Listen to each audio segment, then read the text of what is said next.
If staying on track gets harder as your day goes on, something is quietly draining your motivation. And in this video, I'll show you 3 ways to stop that.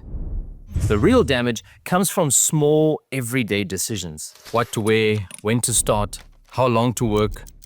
By the time you're ready to get going, the energy has already vanished.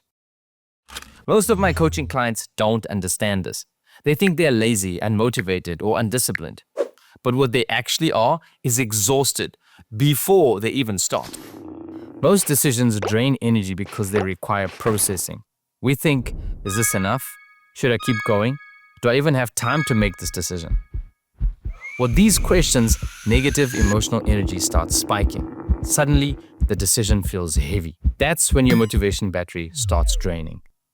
And here's the part most people miss. Decisions are linked to actions. So every time you need to make a decision, you need a motive for action. That motive comes straight out of your motivation battery. And that's exactly why more motivation isn't the solution. The real solution is to reduce the amount of motivation you need in the first place. That's echo mode. This works because it helps the self do its job, which means you're going to be working with the self, not against it. Here are 3 actions that will switch you into echo mode. Action 1. Decide not to decide. If there is no decision to make, there's nothing for the self to negotiate. In other words, decision automation protects your motivation. Okay, I'll stop rhyming.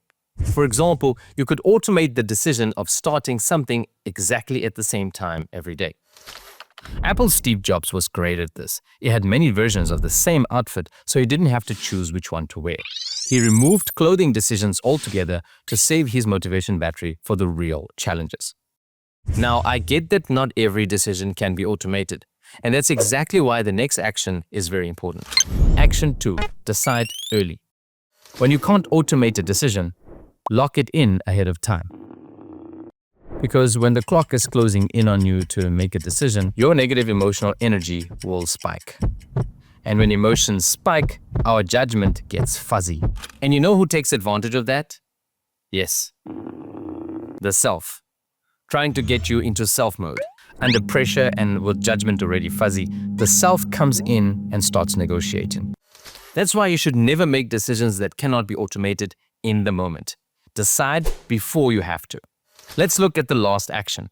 If you struggle with guesswork, this one will hit hard. Action 3.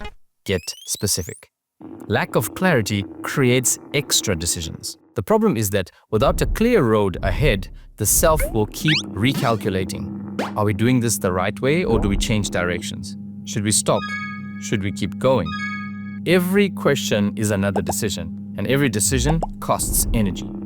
So before you do anything, get 3 things clear. When does this start? When does this end? And what counts as a win? At the gym, these 3 points would look like this. The start would be you walking through the door. The end would be the last set in your plan. And success would be you completing the full plan without extra sets or any shortcuts.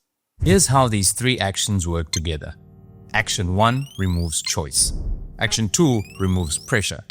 Action 3 removes guesswork. 0 choice plus 0 pressure plus 0 guesswork equals consistency.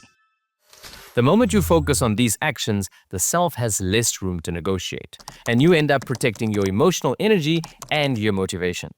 If this content helps you stay in you mode, you know what to do. Just make sure the decision comes from you, not the self. Well, thank you for your time, and stay in you mode.